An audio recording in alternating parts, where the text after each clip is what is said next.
Welcome to Cooking with Bobby Joe. Bobby Joe, the canine chef in training here with another drool-worthy human treat. Today we are making bacon herb 3-cheese bread. Crunchy on the outside and soft and yummy on the inside. Here's what you need to make this bread. 3 cups of unbleached bread flour. Mom prefers White Lily, but you can use whatever brand you prefer. 2 teaspoons of salt.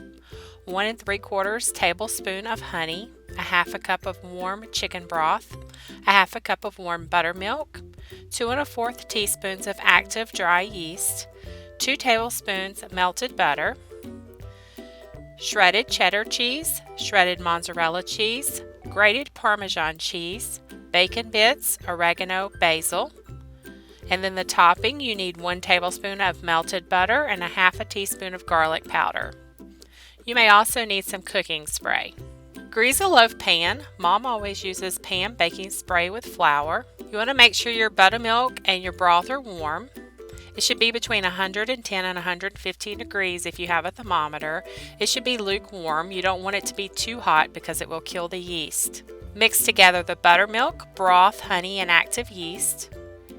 You want to let this sit for 5 to 10 minutes. This is called proofing your yeast.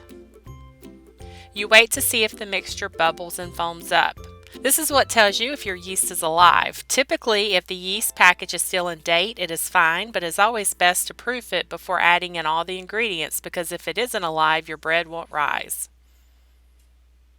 If your yeast is dead, just bury it because there is no way to revive it. We freeze our yeast because it will keep for months past the expiration date in the freezer. You can also use it straight from the freezer. We also freeze our flour when we buy it in bulk. It's a lot cheaper to buy flour in bulk. You want to mix your flour and salt together in a mixing bowl, and once you know your yeast is alive, you want to add it to the flour mixture. Add in the melted butter and mix until a dough forms. This is when you have to use your best judgment.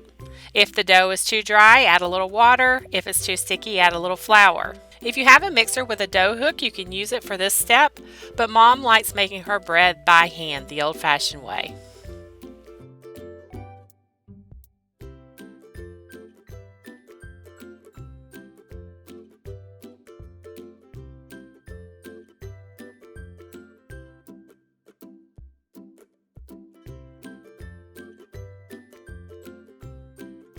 Flour your hands and mix the bread for about 5 minutes with your hands.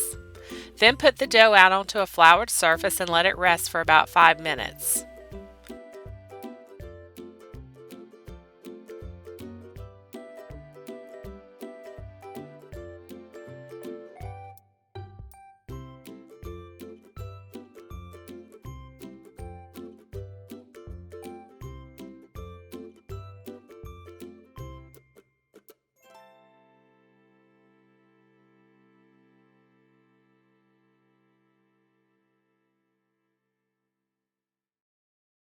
You want your dough to be smooth but not sticky. Knead the dough for about 2 minutes and form it into a ball.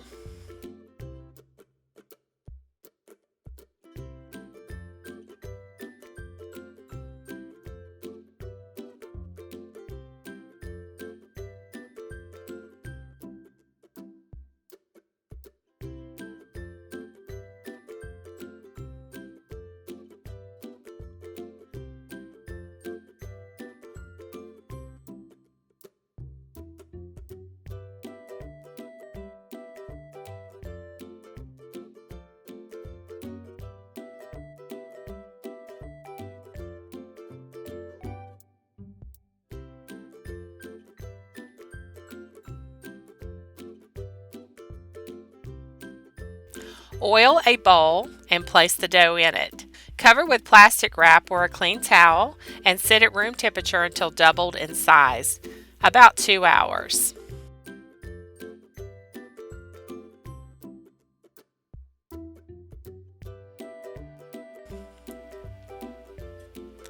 Once it has doubled in size, you want to put it out onto your surface. Using a rolling pin, roll it into a rectangle.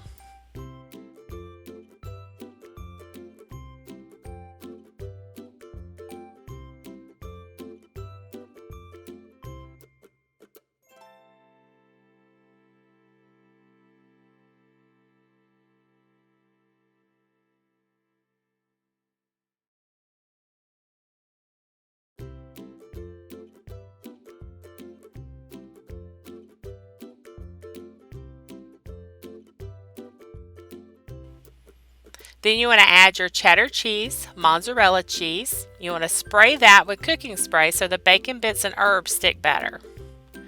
Then you want to add your bacon bits, your Parmesan cheese, oregano, and basil, and then slowly roll the dough up.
Now you can put whatever ingredients you want in here.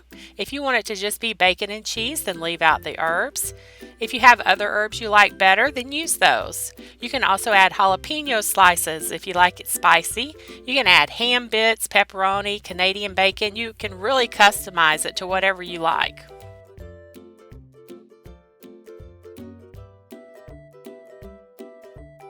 Once rolled, pinch the seams together.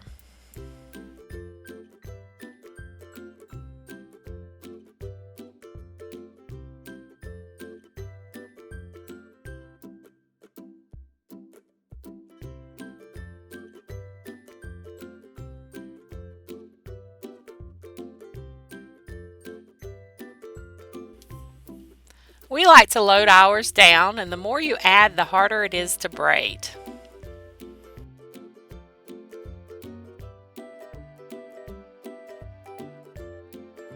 With a sharp knife, cut the roll down the center lengthwise.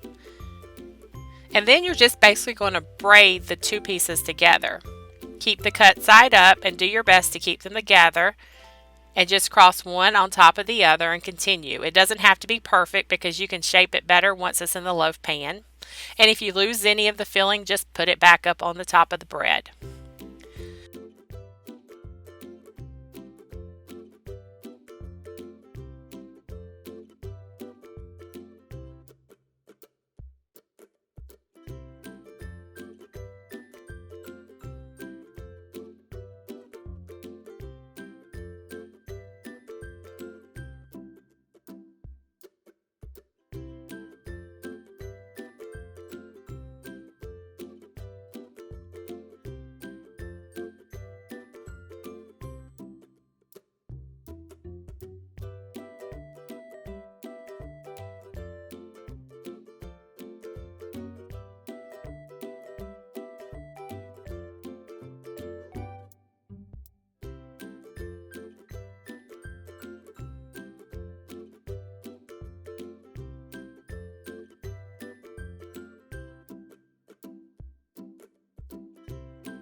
Then you want to get a spatula or a scraper and carefully put your dough into the loaf pan.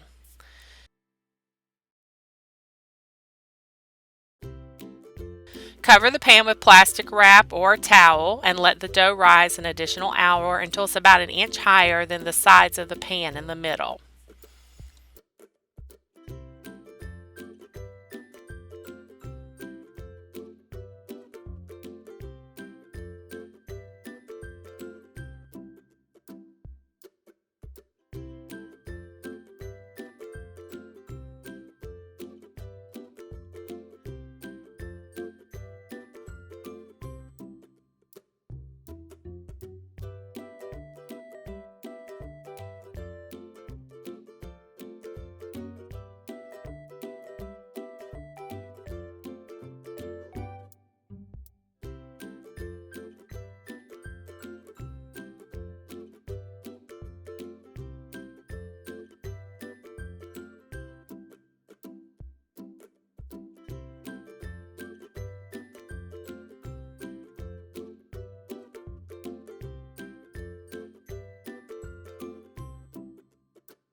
Preheat your oven to 350 degrees and bake for 45 to 50 minutes.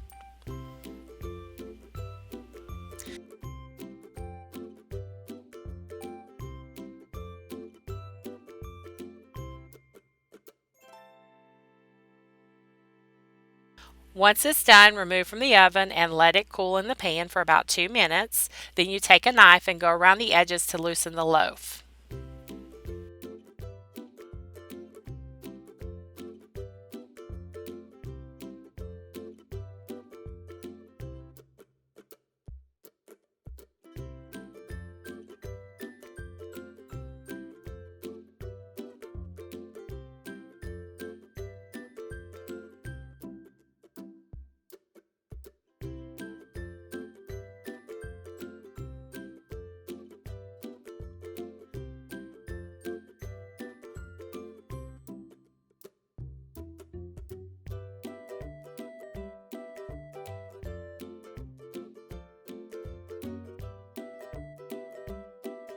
Then you want to carefully remove the loaf to a cooling rack.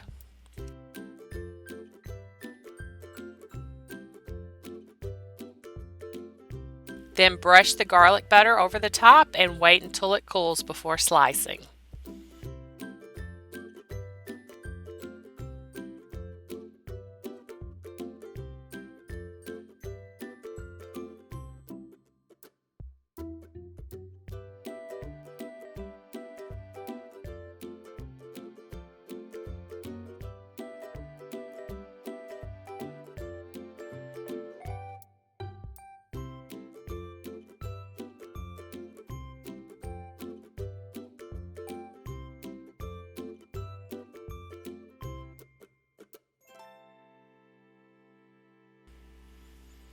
This bread is so drool-worthy. It tastes even better the next day. It is great toasted and makes yummy-licious grilled cheese sandwiches.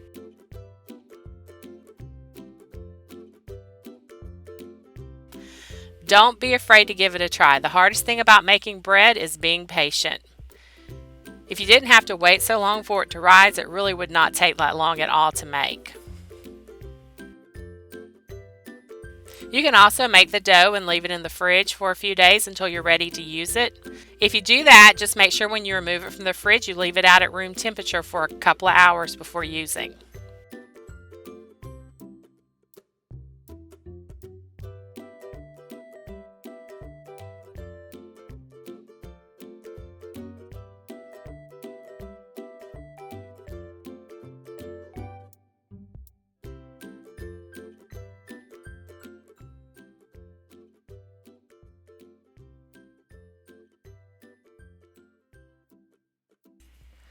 Well, I hope y'all liked our video. If so, leave us a thumbs up and a comment. Don't forget to check out my Facebook page where we post daily updates on my surgery recovery. And until next time, stay safe, say your prayers, wash your hands, and bye for now.